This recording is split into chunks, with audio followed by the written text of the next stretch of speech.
Analyst. Take it away. I would just say really quickly, we're thrilled to have Raj Goyle and Ari Shadadi here today to speak to us about one of my favorite topics, which is how, in some ways, the law profession has been among the slowest to embrace technology, and the disruptive power of technology is finally coming to bear on this profession that's been the same for quite some time.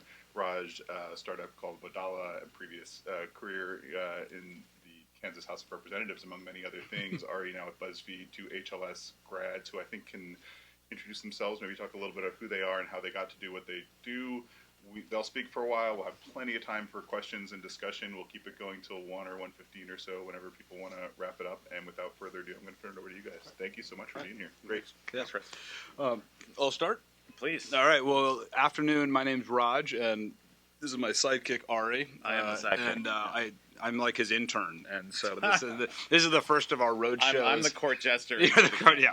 It's the first of our road shows. We hope of many more, but we really want a big shout out to Chris. Thank you. He got an email, I think through Dean Minnow, or that we were emailing and connecting, and it's pretty remarkable that in a few weeks you guys moved fast and quick and set this up, so we really appreciate it. Dan, thanks for the logistical help in the back, and more importantly, thanks to all of you. We were joking on the cab ride over, like we assumed it would just be us and Chris. We can talk to each other for now. We do. We are good friends, so that is useful. And I made mention before the puff pastries, I think, are the real reason you're here. I mean, I tried at Logan to get one munchkin at the ubiquitous Dunkin' Donuts. They won't do that anymore.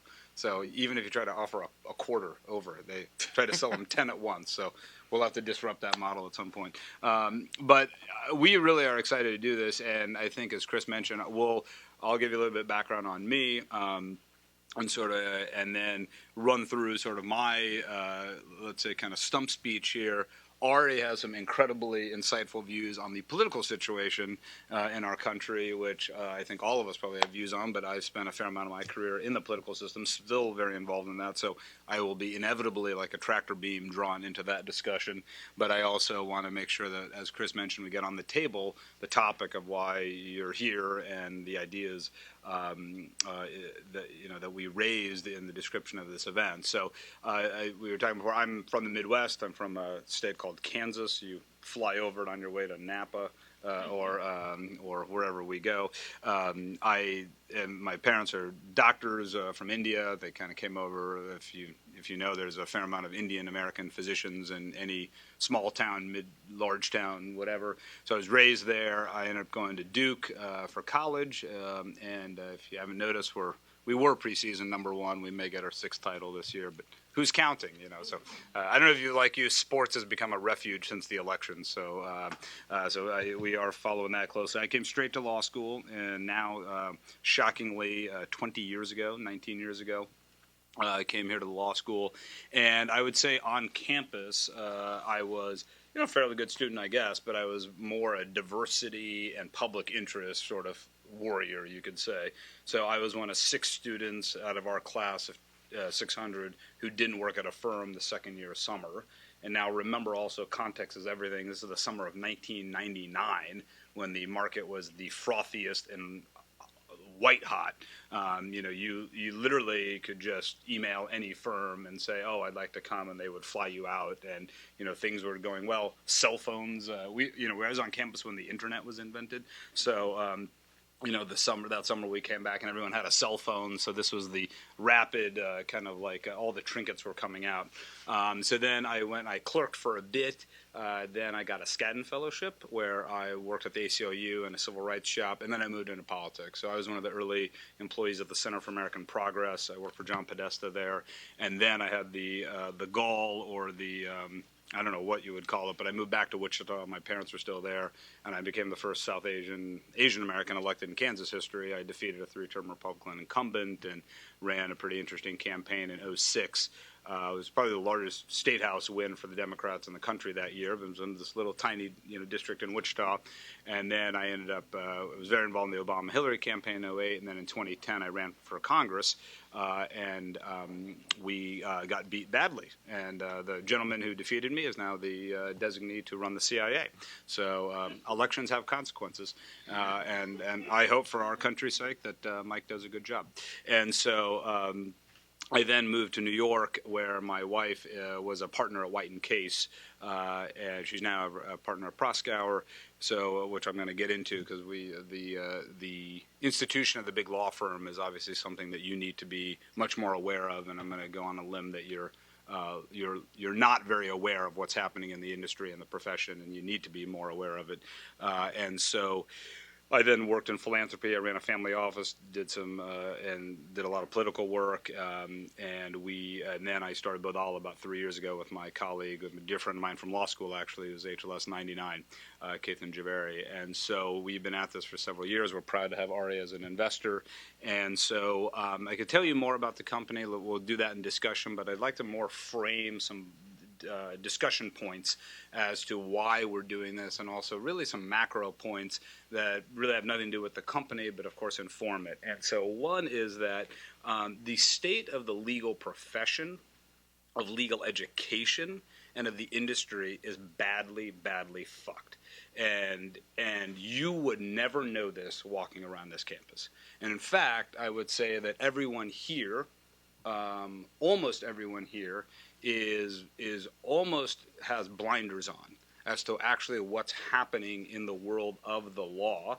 And it's interesting because to be at Harvard Law School, as we were, we're the incumbents. I mean, we're part of the status quo. I mean, in fact, I have an incredible young college kid I'm mentoring out of New York who was in 20 foster homes, and it was an incredible story. And, he shot me a note the other day. His dream is to go to Harvard Law School. He wants, he has accomplished and overcome more barriers than most of us would ever dream of.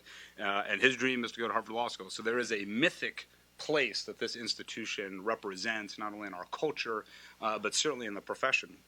And so it is good to raise these issues, I think, here, because one might think that this institution, or institutions on par of the caliber, what have you, these are the elite adjectives that we elites use, people who think like us should be raising questions of innovation and disruption and change, and yet this is the exact opposite place for any of those things to occur.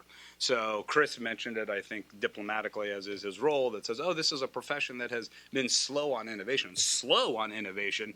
I mean, the last thing that was innovative in the law was the Magna Carta.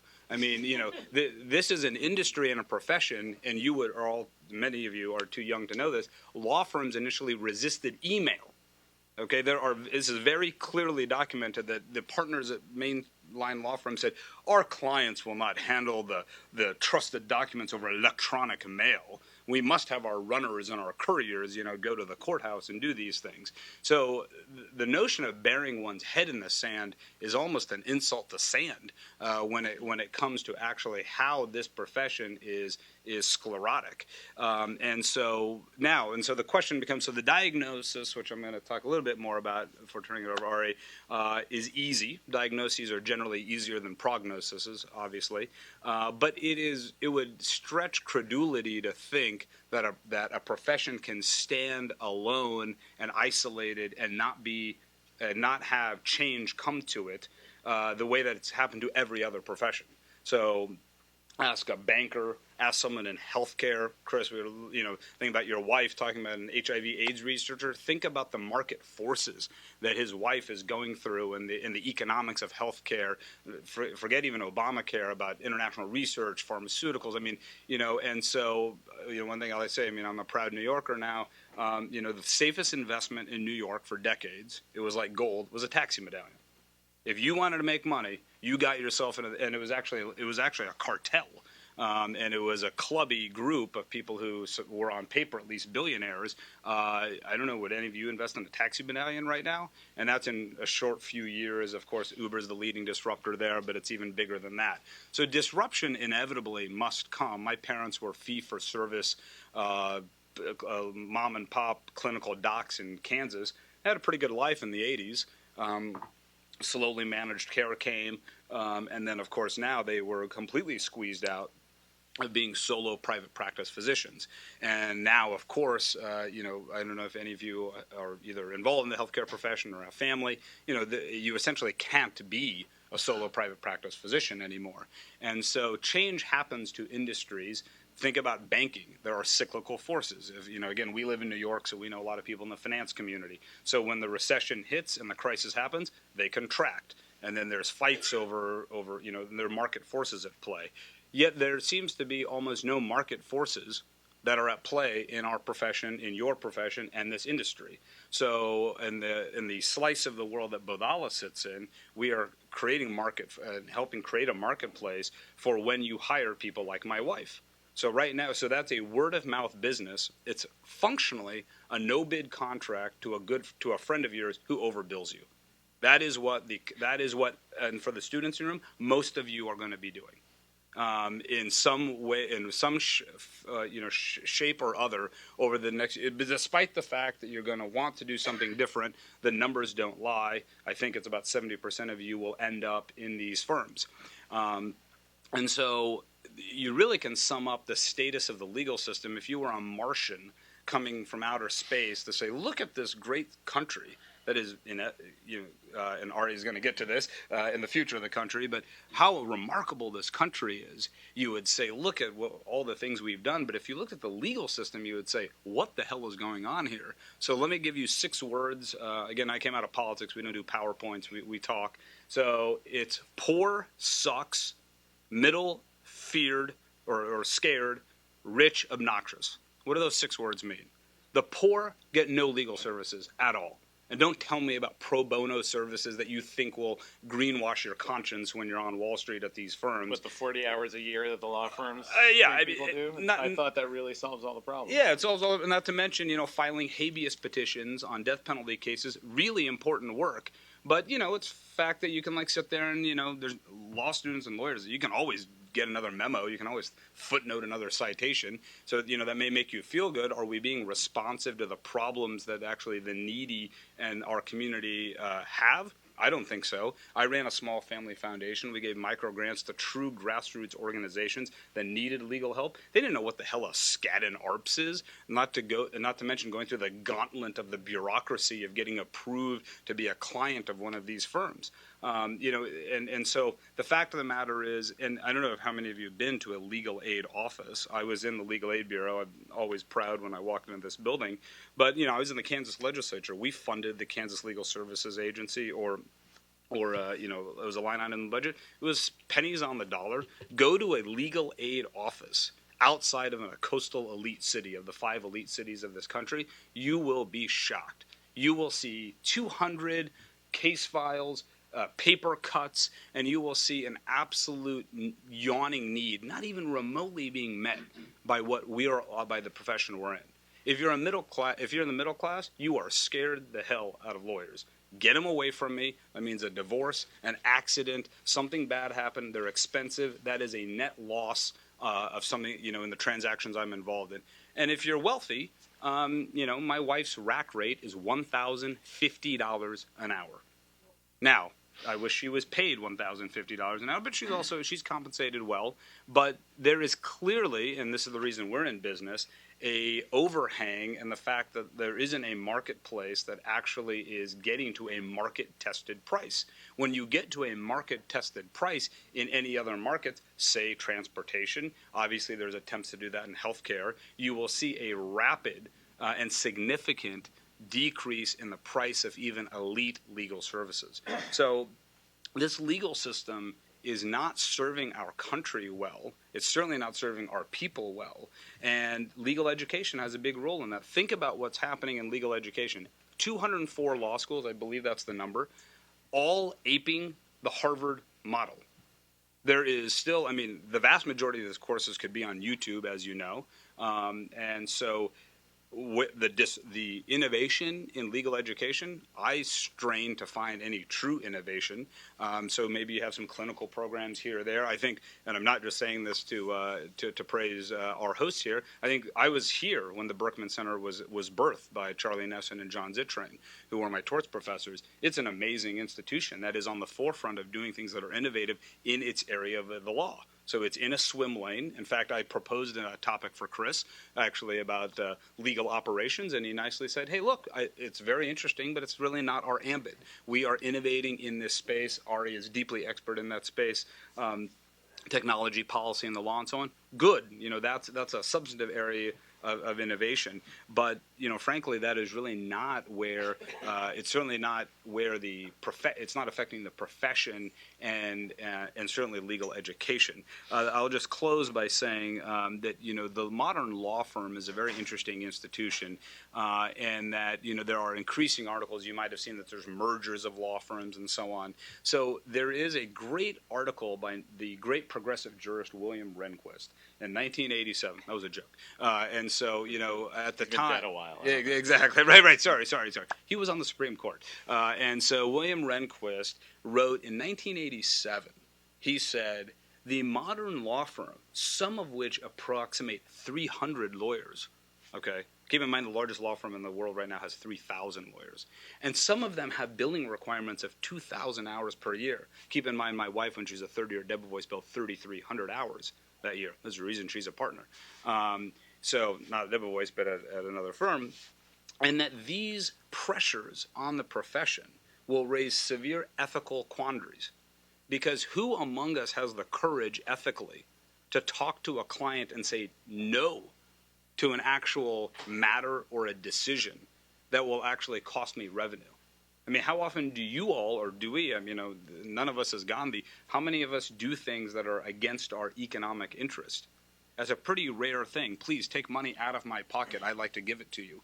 It's not something that's actually happens very often. So the structures and these ethical quandaries for what's happening out there are actually far more profound than I think people really realize. And let me just say one final thing is about diversity. I did mention that I did a lot of diversity work when I was on campus. So I suspect that if you took a survey of the student body here, 95% of you would say something like diversity is an important lived value. I want to be involved in institutions that value diversity. I want to live in a diverse environment that tolerates and in fact encourages a diversity of viewpoints by gender, by socioeconomic class, by race, of course. The law is the least diverse profession, white-collar profession, in the country by a country mile. It's not even close. So what happens is, and here's the data, the New York City Bar, there's umpteen reports on this. Go to an organization called LCLD. They have all these convenings on this. The New York City Bar just did a big report that said in the first year class, you get fairly representative examples of women and racial minorities who comprise the associate ranks. By the time the partner ranks come, it plummets precipitously. As we were joking, Indian Americans, for example, I think have done fairly well. They do run Google, small little startup. There is an African-American president. We just almost elected, and she won more votes than the other guy, a female nominee for president. I think that every other profession has seen incredible diversity. I don't think there's something inherent about the law that's too hard for us. I don't really think that structurally blue booking is beyond the capacity of the Asian American brain. Or females or others. I think there's actually something more structurally screwed in how the institutions are actually moving along. And so when they come to recruit you, of course, it's glossy and there's pro bono and there's of course there's probably really nice photos of a diverse place. Look at the data. You're really smart. You can do this and ask these questions. So, sorry. No, please. Go ahead, Art. Yes. There's so much there to work off of. I think my pitch for this room is going to. I would have talked about something completely different 3 weeks ago, but I was giving some thought to my own career as a lawyer. So I used to be an engineer and was a general counsel of Tumblr for 4.5 years. And when I was at Tumblr, we did a lot of work on net neutrality. Which hopefully is an important thing for the people in this room because people at HLS have been working on it for a long time, and now suddenly it's all going to go away. And I was thinking about sort of what has my guiding light been in my career, and did I learn any of that when I was here? And I concluded no. And the guiding light for me has been sort of an unerring moral compass. So there's a lot of talk here when you're a student about legal ethics. But there's almost no talk about sort of the morality of what you're doing as a lawyer, like whether or not you're actually helping people, whether or not sort of the core tenets of your career and the work for your clients is actually making things better.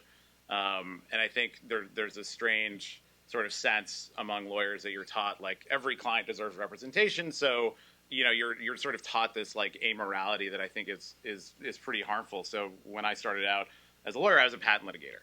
And how many people know a lot about the patent system in this country? It's a disaster. And I felt that I was sort of immorally contributing to the system by being a cog in the machine. So I went and became a corporate lawyer. Didn't feel like I was helping people that way either, and sort of have made these moves to sort of be a moral person, and that in turn has made my work, to me at least, like really relevant. And I think that's something that you are not taught at this school. You're not taught at any law school. It's sort of antithetical to law practice, in fact. And now we are at a political moment where that actually is one of the most important things for lawyers, because from everything I know, lawyers are the tools and weapons of the establishment to use against the polity. Like, the lawyers are going to be the ones who sort of implement Donald Trump's pronouncement today that he wants to strip citizenship from anyone who burns a flag. I mean, he literally said this today, which is hilarious, I guess. Makes perfect sense. Totally makes sense if you're an authoritarian. Right. And so my pitch is for this school and the people here and for lawyers to really start thinking about themselves as moral actors in the universe and not just amoral tools of their clients. And my advice to everybody is, like, find your issue, right? So for me, it was net neutrality, and I was like, okay, like, we're gonna hammer the hell out of this net neutrality issue. Like, we literally had a meeting with Tom Wheeler where my boss David Karp, who's founder of Tumblr, and the CEOs of a bunch of New York City tech startups got in a room with Wheeler and just yelled at him for an hour about not doing Title II, and it helped. I mean, it really did help. And it's such an odd thing now that an administrative agency with a Democratic president that was fully independent and supposedly insulated from political pressure had to get beat up by a bunch of New York City tech startups to do the right thing. But it was in that kind of work that I, as a lawyer, like, sort of found meaning and thought I was doing good and helping people. And so my pitch is really for you guys to recast yourselves rather than like, oh, I'm going to go through this like law firm churn model, which, by the way, is just increasingly irrelevant. I mean, I was general counsel for 4.5 years. Like, the service from large law firms sucks. The costs are too high. I was doing most of the work myself. I mean, if you actually look and sit at the work that you're doing, like, it's not really that hard. Like, some random dude off the street could really do this work. Like I was sort of illegally practicing law before I got here. And it was really funny. Like the first day, Dean Kagan, who's now in Supreme Court, gave this speech to everybody. And I found it the most offensive speech that I've heard in a really long time. And it was like, you've all arrived. You're all now at Harvard. Nothing will ever be wrong in your lives again. I mean, I'm paraphrasing, but not. You'll always have a job. Everything's great. Just relax. And I was like already working at a law firm, and I'm like, she is entirely full of shit. Like, that's not actually how it works. And the beauty of it was, like, things cratered. So I graduated in 2008. Things cratered in 2009, and suddenly HLS students, like, can't find jobs either. So you guys are inculcated by this school into this sort of establishment ideology and way of thinking about your profession in the world that I think we don't really have a lot of time to fuck around with that stuff anymore, given what's happening in the government. And so my call to action is for you guys to think a little bit differently. But please, I mean, we have half an hour to talk about stuff. So you see, the former elected goes 5 times longer than the. You packed more content. That's great. One thing I just actually off what you said, I realized that I hadn't asked this rhetorical question, but I think it keys off exactly what you said, which is, I suspect, I don't know who the dean of Harvard Medical School is, but I suspect he or she is probably asked every 10 minutes, what's the future of American healthcare like? Tell me, what are the structural drivers? What are the institutions going to look like? Who's going to be served? Who are the winners and the losers, the pros and the cons? What are the market forces at play? Sure, there's research, and I think Dean Minow is about as lovely a person as I know and thinks hard about these questions, but she's not actually demanded to answer these questions. I know she does it because she's an interesting, thoughtful person, but it's not actually in her job.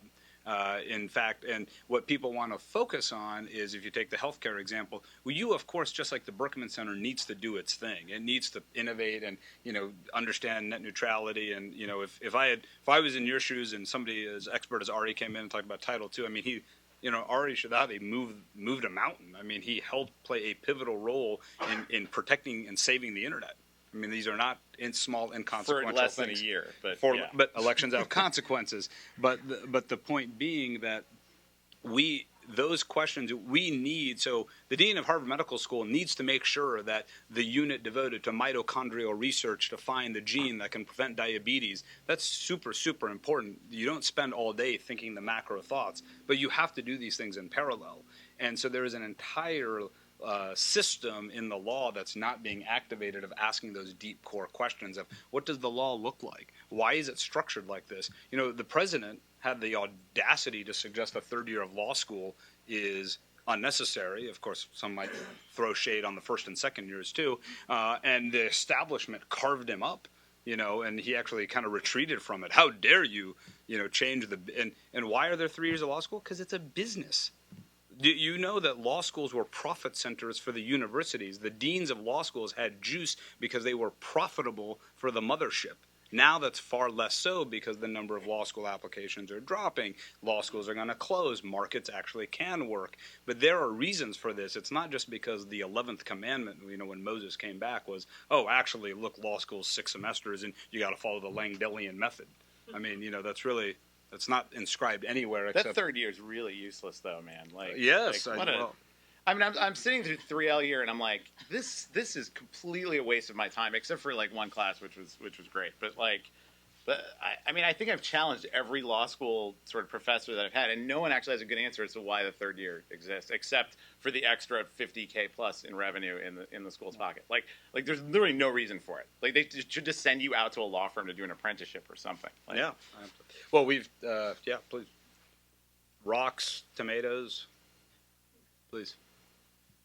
You guys have talked a lot about think of oneself as a moral actor in all these various scenarios. I wonder if you could talk a little bit more about both the ethics of being a moral actor. In some scenarios, you could imagine trying to be a moral actor is complicated. Say someone in the military. Yep. As well as the economic forces around being a moral actor. You mentioned you had a long career, but only sort of felt satisfied for 1 year of it. Yeah, I mean, it's a good set of interrelated questions. I mean, I have a bunch of friends now who are at the U.S. Attorney's Office in SDNY, which is sort of the premier U.S. Attorney's Office in the country, and they're all struggling with this question because they're like, do I stay and have Jeff Sessions as the Attorney General and try to do my job in sort of the best way possible and help people with 2 hands handcuffed behind my back, basically, or do I leave because won't agree with the Attorney General's priorities and the people that he's going to put in charge of the office? And it's just not. There's never an answer to that question, right? For me, it was just am I going to work every day feeling bad about what I'm doing or not? I mean, it's very gut level, emotional, am I waking up and do I feel good about what I'm doing and do I think that I'm helping people? And that was it. And that has just always been my compass. And at the moment where I'm I don't really think I'm helping people anymore, I go do something else. And the way that dovetails economics is you're going to have to roll the dice on stuff that you didn't think you'd have to roll the dice on. As lawyers, you are trained to be risk averse. That is, which is also the wrong way to train lawyers, but that's a separate conversation. And your training starts when you're here, when they funnel you into these law firm application processes at law firms that are just faceless, mindless places that will generally abuse you for 5 years before you get sick of it and leave. And you only actually know that. You've actually had people come to campus like us, I'm sure, before and tell you they're all terrible, and your economic incentives are tilted towards going down that path because you're all in so much debt. So for me, this is not advice that's replicable, but I was okay, I'm working at this law firm. I know I don't like it. I'm going to plow all my money into paying my loans off so I can go do something else. So I gave myself the freedom to get out by paying my loans down so aggressively that I could go and I was a 5th-year litigation associate. I demoted myself to a 1st-year corporate associate just to switch out of litigation because being a litigator traps you into being a litigator forever, which is another piece of advice I'll give you. Like if you're going to litigation and you're not sure about it, like think really hard and probably don't do it. But I think like for me, it's been a lot of like following my conscience and my gut over making like super hyper logical choices, because then I would just fall into the trap of like all the structures here sort of funnel me down this path that I know will lead me to doing things I don't like, that don't help people, that will sort of not be the best thing, and I have to like resist that. Mm-hmm. I'll just say quickly 2 points, which is, individual morals are obviously individual, and maybe I'm being a little more libertarian on that, which is I don't judge other people's decisions. I made judgments every day. I made 1,600 votes on the Kansas House floor. I never served in the military, but as you mentioned, I'm sure people in combat have to make ethical decisions you make in the business, you make in the boardroom, and so on. And so, I personally, with my career path, maybe I should have then become a strategic consultant or a lobbyist and made a great deal of money. Instead, I plowed right into a startup. So I'm just sort of a natural entrepreneur in the political sense, philanthropic now in the business sense. So that's just me, but I would certainly never impose that on anyone else. I'm more focused, as you can tell by the tenor of my remarks, on structural immorality, which is that this is a profession and an industry that is structurally has deep moral questions that people should ask. And so as Ari was very eloquently describing about, the questions he's faced, it's because the structures are not serving you well. And so therefore, none of us has the moral backbone of Mandela or Gandhi. These are very rare people out of the 10 billion on the globe. There's a handful of people who are so strong and so focused and so smart that they can see the promised land and know where to go. I'm not like that. And so structures that are moral in their integrity and in their genetic code help guide us toward moral decisions. And so right now, as you know, what I would say, and you mentioned the law firm model, ask some deep questions about the future of that law firm model, by the way. So as you, I think, sort of mentioned, that may not be replicable what you did. My wife did that. She paid off her loans in 7 years. There is an argument out there that the big law model is going towards something called the death spiral. So there's something called profits per partner. And again, they shield you from this because they talk about the summer outing and they talk about pro bono and whatever other, and it's a nice thing at the Charles Hotel that they take you to, and maybe there's a dinner, and I've hosted a lot of those cocktails. I get it. But the reality is that the metric at a law firm, just like Harvard Law School's metric, is what? The U.S. News and World Report ranking. Now, Harvard's probably got a brand that can maybe exempt itself from that, but the only metric that matters to the industry, you must understand this, of the AmLaw 200 firms, is PPP, called profit per partner. That is the North Star of what they think about. And if you ever get any deleveraging of one of these firms, so Bodhala might provide that, or many of these other innovations, if you have general counsels who get it like Ari, you will see their model is built on leverage. And when you get that leverage model, it actually can collapse on itself. And what are you seeing right now? Firms that have been around for years going out of business, mega mergers. We know how often synergies are found in mergers. Let's see how this turns out. So these are questions you should be asking, because even your default path may not even be there. And you're going to be saddled up with this debt. And there may not be in 10 years, 5 years, who knows, this easy gilded path to even pay this stuff off. So... Well, I mean, one thing to point out, like law firms really don't make a lot of partners anymore. So they sort of offer you this path, like, oh no, stay here for 7 years. No, we're going to extend it to 11, and then you'll be partner. And it's like, no, it doesn't happen that way, because you have this logjam of sort of like 45, 50 plus year old partners who are taking all the profits. That when they add a partner, PPP goes down. So they don't actually even make partners anymore. So you're trapped in this weird limbo of being like a service partner or a junior partner or something where you don't actually have equity in the business, and they just kind of con you and string you along for like forever. And that's going to those economic forces are going to keep getting worse no matter how anyone disrupts anything. It's just like, it's just sort of a population issue that they can't make more partners, and they don't want to share, the ones who are there don't want to share the wealth. So that's the other thing. Like if you're assuming that you're going to become Monica, my wife, sorry. It's highly unlikely, if not almost impossible at this point. The fundamental problem is, the perverse incentive of the billable hour, and that's been identified for literally, for decades. Yep. Since the 1980s. Sure. Anyway. Rehnquist. Yep. And the death of the billable hour has been predicted ever since the 90s. Is there any reason to think that this time there may be a change? I mean, that's a fun one because so when I was at Tumblr, I either did all my own work or I tried to do fixed fee arrangements. And for me, but macro. I mean, are we seeing any possible chink in that? I was going to use my example as a way to sort of introduce the fact that the billable hour is not going away, if only because like there's a certain caliber of lawyer who will never go on fixed fee. So I did all my own work except I was willing to pay for like really good people, and they would never agree to fixed fee. They always bill by the hour, and I could never like wean them off of that. And right. So like fixed fee, I think.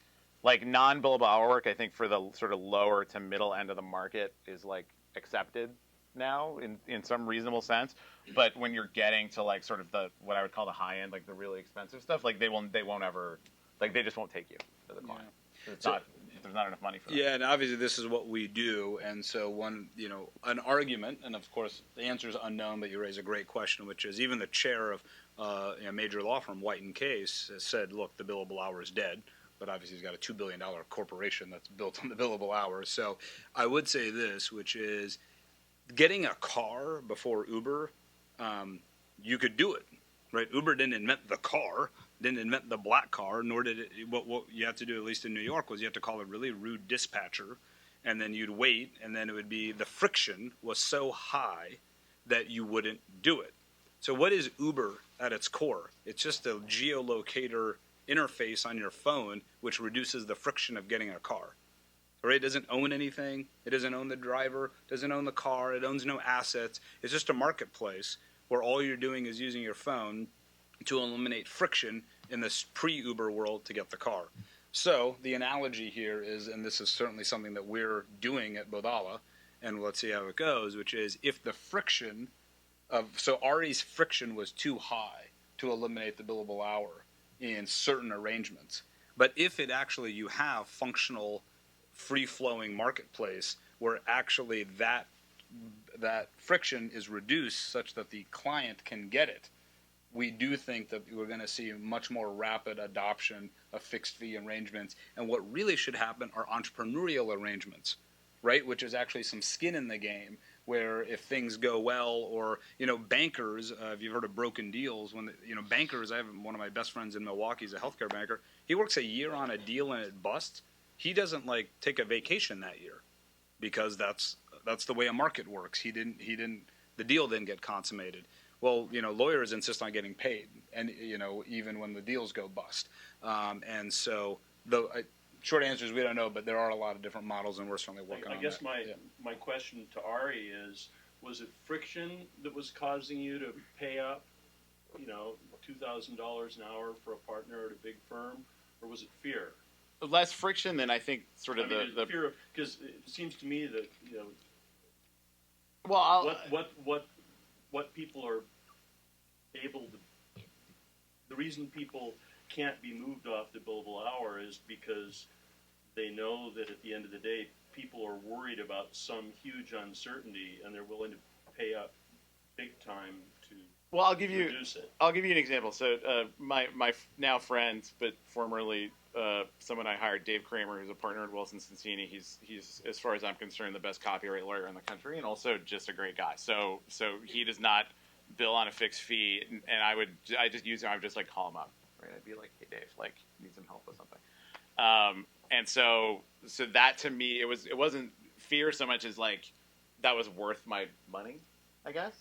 And so I think there's that segment of the market where you have people like Monica who are kind of worth the money to the people that are paying them, and maybe there's some underlying sort of fear or something that's driving it. But I don't see that segment ever going away as sort of an hourly service. I think everything else is commoditizable. So like if you think about the work that I was doing day to day at Tumblr, I was like writing vendor contracts, dealing with inbound people who were threatening to sue us, like dozens of things like that.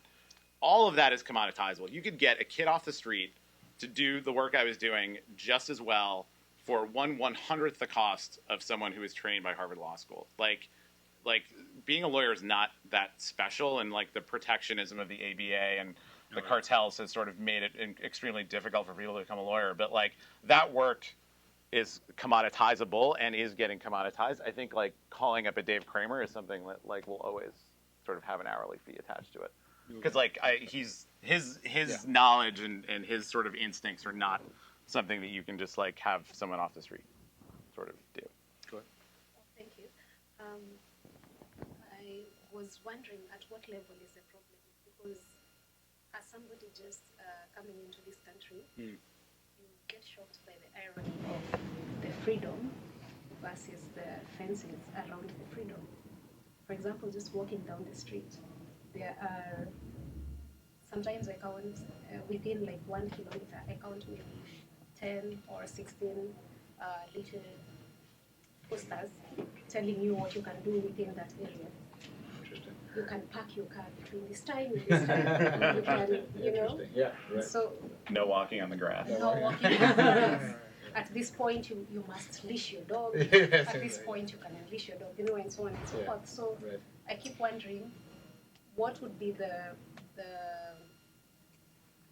cost of, because in my view, it's such a regulated country. Everything is regulated.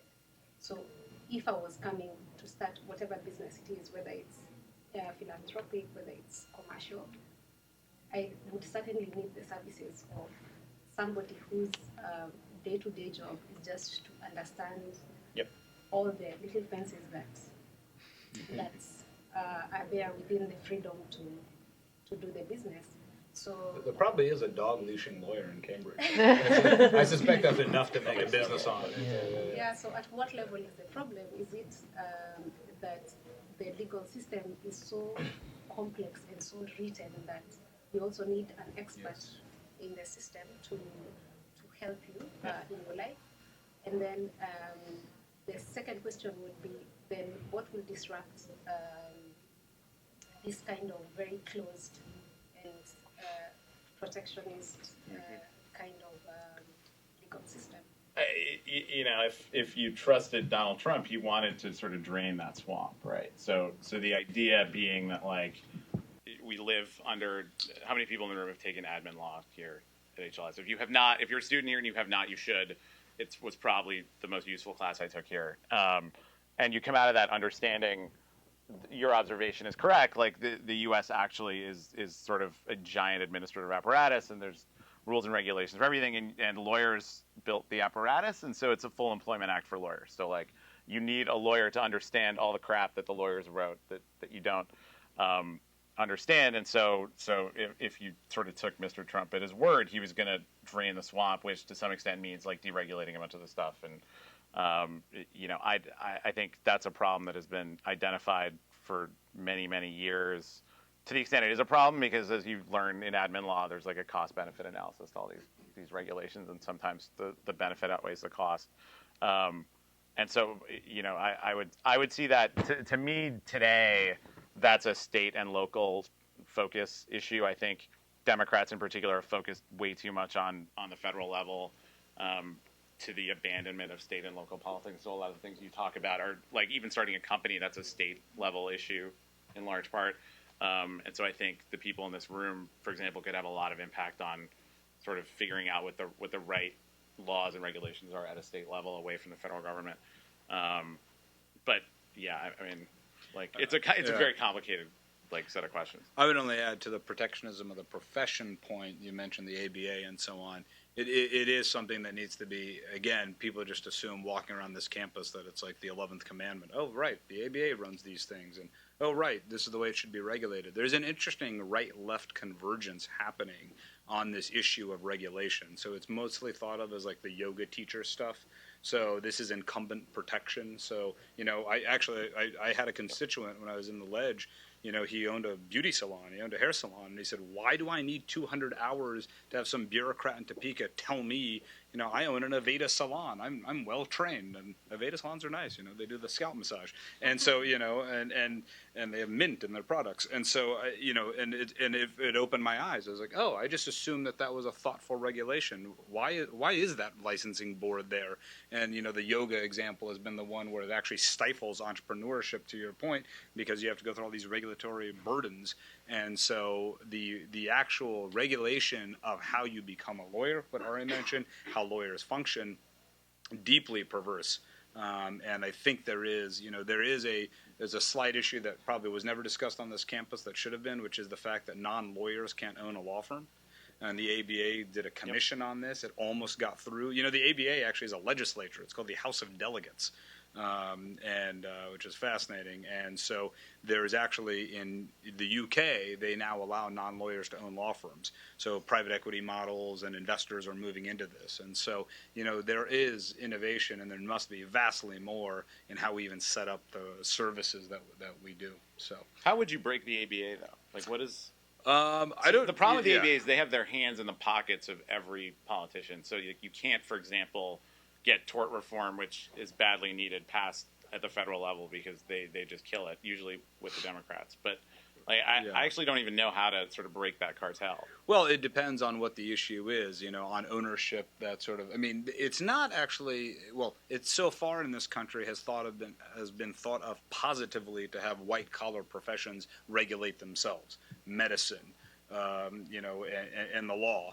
Now, I think that regulation has been badly done. I mean, there are thousands of bad doctors who should not have a medical license, thousands of bad lawyers who should not have a legal law license. So we'll leave it to another time to figure out how, the ABA, actually I'm not super in the weeds of the ABA, but I do think it's an emerging consensus that this all-knowing colossus that sits in Chicago with their fancy building is probably not serving our country as well as it should. I know we have 10 minutes left, so I'm sure we'll shorten our answers. My fault. No worries. I was wondering how the profession is going to deal with what I see as a demand-supply mismatch, in the sense that there are people that can't get lawyers, and there are lawyers that can't get jobs. Like, firms won't hire them, they won't train them, and then you have people that are just like, sorry, I can't afford the lawyer or whatever.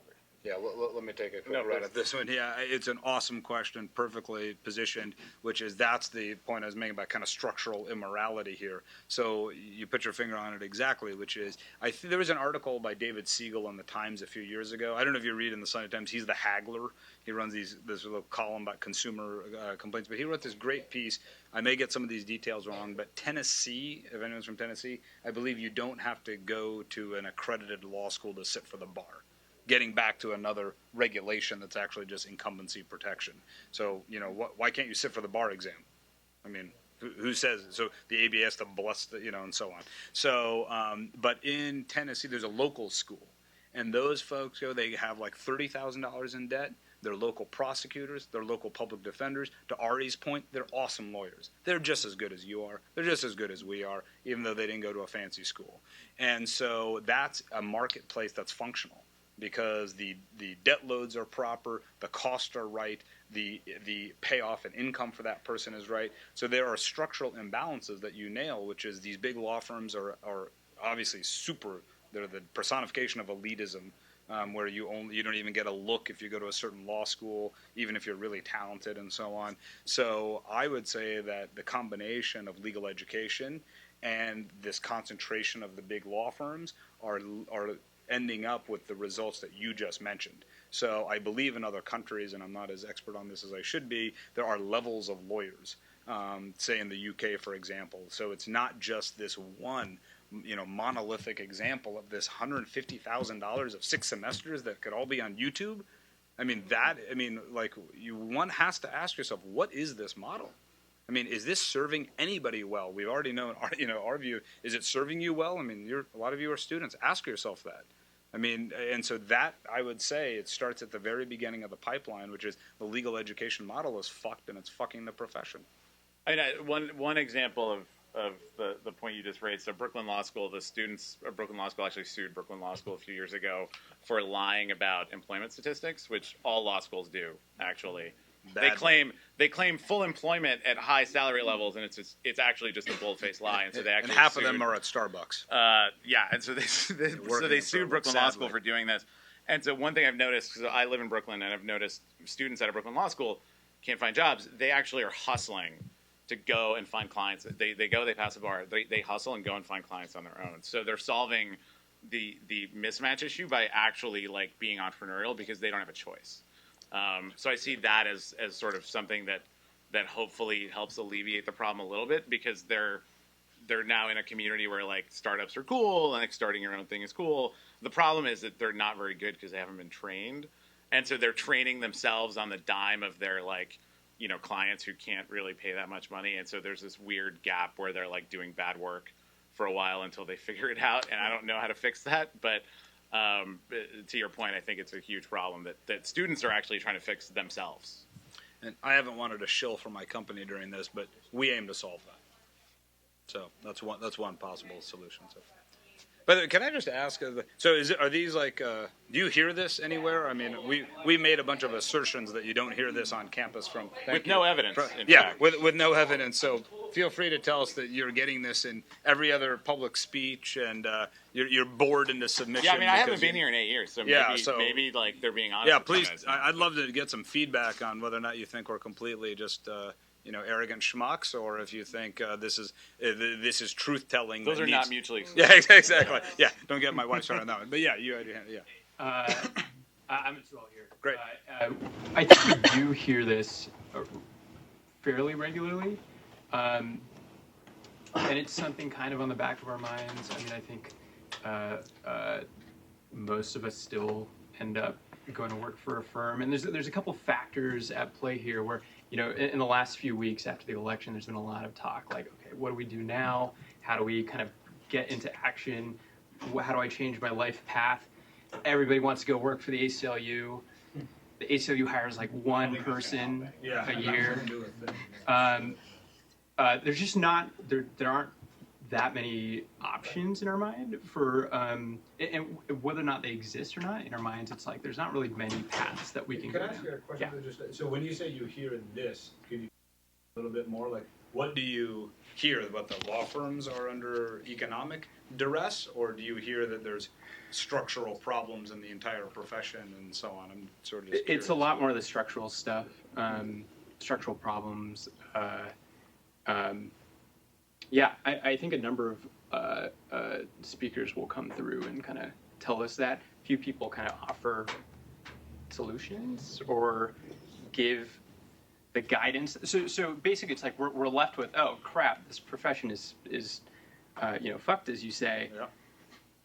We're not going to tell you what to do though, or how to fix it, or you're graduating in a year and you have to make your job decision 2 years before you graduate. Yeah. We're not going to help you out there, though. Like, well, you know what the problem? Like, the problem there is there isn't much we can tell you, right? And I thought it was interesting that everyone's like, oh, we'll go work for the ACLU, because the thought process is I'm going to go try to apply for a job somewhere that I know that they're hiring, versus like I'm going to actually think about like just opting out of this whole mess and thinking like one of my friends who graduated my year went to work for McKinsey, and she then went to work for a VC and like now runs her own she started like 3 small businesses, and like that's what she's been doing. And so like you have the privilege being here that your HLS degree actually gives you credibility doing like 3,000 different other things that are not and do not involve you going to take the bar exam at all. And maybe they won't pay as much at first, but they might actually be more rewarding, and like you might like them better. Entrepreneurship is one that I always like kind of shove people toward as like a bucket, but like put that aside. So I think the school itself is sort of like putting you on these guardrails of like, oh, I have to apply to one of these like kind of like handful of things that everyone else is applying to. Like your HLS degree actually gives you can go and do a whole lot of other stuff that other people can't. And whether or not you're actually qualified to do those things, it doesn't matter. You have Harvard on your resume, and Harvard, while being the home of white nationalist Steve Bannon, also is the home of like a lot of business leaders out in the world. And so, like, I would just encourage you guys. Like, I can't tell you what to do because I just did a bunch of random shit and kind of got to where I am, and I'm still not in a stable place. So, like, and yeah, you know, I would echo Raj that. too, I mean, I would actually push back a little bit. I don't think it's an obligation of somebody to tell you what to do. I mean, like, I thought the notion was you're a really thoughtful guy and you got in here, like, figure it out. I mean, I'm 20 years older than you, and I'm still figuring it out. And I've had 5 careers. I've run a foundation. I've served as a politician. I've written. I now started a company. Like, nobody. Yeah, neither of us has had like a stable career. Yeah, right? Like, exactly. So, and as our. And, that's what's happening right now, right? People are telling you, essentially, like, here are the 2 options. You work at a firm or you work in public interest. and we're here to say there are many other options. Right. And I think that's what's missing is really you don't see many other people kind of either come to law school or, you know, the career services are there to put you in a law And the job. guardrails. yeah, don't go to career services. Yeah. Well, and the other thing is, I need to say one point about public interest, because I love Alexa to death and Judy, and I was, you know, as a Skadden Fellow, I mean, I've got the gold-plated public interest resume, and already mentioned state-based work. I chair the board of the State Innovation Exchange, which is the progressive organization fighting the right in state capitals. Would commend you to look at that if you're in politics, stateinnovation.org. I did my plug there, but it's an important one. You know, this public interest versus private sector dialectic is also really not a very interesting one. And I say that from the belly of the beast. I mean, as I said, I didn't work at a law firm. I was Harvard Legal Aid Bureau. I was a Skadden Fellow. There's nothing more like, you know, put the soft liberal line on me. It would apply in that sense. But it's really not that dynamic, and I get it. I was at, like, my kid's parents' cocktail the day after the election. This guy goes, "Oh man, I'm so pissed. I just dropped $5,000 at the ACLU." I was like, "Well, there's a warrior for justice, you know." I mean, like, wow, you know, you're to the streets, brother. I mean, so I think that you know, and I don't blame you at all, because it's hard to envision these things. And that's why, you know, Ari's career path's, I mean, really interesting. There's a lot of people who probably had those skills and interests but weren't able to make the moves to kind of be there and help shape net neutrality and sell a company for $1 billion to Yahoo. And these are interesting things. And so, you know, at the end of the day, I mean, we'll tell you what we're doing. I mean, I run a company, and we've got 10 people, and we hope to have 100 people. You know, at some point, we'd love to talk to you. And so, you know, there are, and then of course, as you said, as already said, there's so much that you can do that you should just match to what you're interested in. It took me a while, and I even screwed on. I clerked. Why the hell did I clerk? I mean, look at me. Listen to what I say. Should I be reading memos? I mean, Jesus, it was like miserable. It was like being in the dentist chair every day. And I was like, what the fuck am I doing here? But, you know, and I did it. And I'm obviously no shrinking violet, because I get it. You know, the guardrails are there.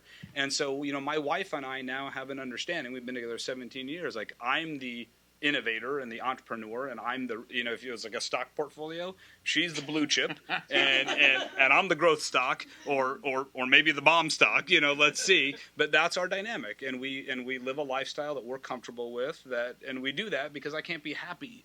You know, I don't want to do those things, and she doesn't want to do what I do. So that's a long way of saying, you know, you figure these things out. All we're doing here is pushing you to please ask these questions and think beyond the guardrails, because the guardrails are not only changing rapidly, cue my business, but also we're raising moral questions about them as well. Yeah, so you had your hand. Yeah, let me go. Yeah. So, as a survivor of a Big Law associateship myself, and someone who now works with HLS students, I'm wondering, sort of thinking about turning Audie's question to like a practical end. When you think about your early jobs out of law school, are there things that you are pleased that you took from them, lessons that you sort of could move forward with, whether it was a Big Law job or a clerkship or a Skadden fellowship? And then are there things that you did inside of those organizations that you felt, you know, say the HLS student who's going to take a Big Law job, what can they be doing inside of that large law firm that can help create change in the profession? What can they do for themselves? What can they do for the institutions? I'll speak shortly and quickly, because Ari is going to be much smarter on this than I am. All I determined was I saw what bad management looked like, what good management looked like, and I realized that for me personally, I need to be around really good people. And that's not always the case. And by the way, that's true in public interest shops, private sector shops, whatever. There's amazing managers and people at Goldman Sachs, and there's really crap people at the ACLU and other places, because that's humanity. So for my only lesson was that I realized that I knew what the parameters I needed to be fulfilled and happy and to be doing things that I found interesting. So it was more almost, I would say, a self-discovery. But then I also saw, obviously, there's a lot of, suboptimal organizations out there. And, that I suppose I was a little naive going into the workforce. But if you've been out at any time, you realize that the default order of the world is suboptimal and inefficient, not the other way around. No, I think Raj is totally right. Like the thing that I got out of working at a law firm was that I didn't really want to be a lawyer. And so that was that self-discovery only comes when you actually sit down and have to do legal work around a bunch of other lawyers for several years, and you realize, like, lawyers are miserable people. Like, this thing I'm doing is terrible. I don't want to do this anymore. And then you start building a conception of yourself outside of, like, the thing. So I actually think it's valuable to go and do the big law thing, if only to know that it's not right for you, or to discover that it is right for you, and then Godspeed, like, you're one of the few people for whom it's going to be right for you, and maybe you'll be one of the few partners. Exactly. And otherwise, like, inside of those machines, I can't say that I learned any practical skills at all that sort of helped me with anything other than sort of just the self-discovery of knowing that it wasn't the right thing for me to do. And even, like, so I worked at Fish & Richardson for 6 years, which is here in Boston. And literally, like, one person from there now still talks to me because they were so miffed when I left. And this is also, like, a lesson about lawyers. Like, they don't understand the value of relationships usually, particularly at law firms. And so, like, yeah, they should have been, like, totally, like, greasing the wheels with me because I, like, had my own legal budget and might have hired them for something. And now never again will I do so. Because, sort of typical, like, lawyer pettiness. But I do have to comment on that. It is amazing. I mean, I've now been to 250 corporate legal departments, and it is amazing what the perception of the business world about the legal world. Lawyers will think after a while, oh, yeah, I know business. Yeah, I advise CEOs all the time. Lawyers are not good business people. They are, like, just full stop. There can be, and there's a small slice of CEOs who came out of general counsel jobs, a diminishing one. And so as a general rule, you're not really an executive. You're not making decisions. You're kind of saying on the one hand or the other and so on. And so there are, not only is the legal profession lacking business principles because there's no markets and there's no accountability, and it's kind of like, the basic rule is just bill as much as you can. That's what's rewarded at a law firm. But they're actually, to what Arya said before, it actually then functionally makes you not a great business person in terms of management, in terms of executive decision making, in terms of, like, project management, I would say. I mean, actually, like, to the point, just to say one more thing, staying longer, actually, like, going for a little bit, I think is great. I would advise students, like, get out fast though, because the longer you stay, the more you're inculcated into a culture and a set of norms and a way of thinking that actually is actively harmful when you're in a business. Like, one of my mentors, a law firm partner at Gunderson Detmer, where I used to work, like, I would always call him when I was a Tumblr, and I'd be like, hey, can you help me with this thing? And he's like, he wouldn't ever actually, like, stick his neck out for me on anything. Like, I had to stick my own neck out on stuff because he never viewed his job as sort of like sticking his neck out. And lawyers just don't. If you're in it long enough, you just don't do that. And you cannot succeed in business without sticking your neck out at some point. And it's stuff like that if you're in that machine for too long, like, you can't train yourself out of it. This is the last. Yeah. Great. Thanks. Yeah. Hi, I'm Mary Gray. I'm a researcher at Microsoft Research, and I'm a professor at Indiana University. And I came in late, so I apologize. I was so you didn't struck, miss a thing. I know I'm going to hear how much I missed after you. I was so struck by the advice to you that this is exactly what we're saying to graduate students. Like, when you get a PhD, I don't think there's anything more insane than training somebody with a PhD to think that they're only qualified now to have a tenure-track job. Yep. Like, it's one of the most destructive things that's happening within higher education. Yep. Yeah. So I hear this echoed in higher ed, I hear this echoed in journalism. So places that had professions and had very professional sensibilities and identities that now can exist if they're willing to shift to more of a independent contractor model. So I study contract labor. I'm wondering what are your thoughts on the, I'll call it the democratization of legal assistance. of being able to have folks who have training and legal expertise being available on demand, on contract, through services. So you're not working with a law firm, it's your gig. What do you think about Look, that? it's obviously an awesome set of points there, and I love the examples that I haven't thought about journalism and so on. I was a journalist, as you can tell. I've had many jobs. I was a journalist, and things are changing rapidly, and it's a perfect way to kind of end where we began, which is this is a completely non-innovative profession. So in other professions, they think about, okay, we have to reinvent ourselves. It's like Madonna reinvents herself every 5 years. But the law prides itself on stability. And so that's really, my dad's a cardiologist. This is the golden age of cardiology. If cardiologists had simply said, we understand how to treat an infarction, the innovation in cardiology, it'll make you cry.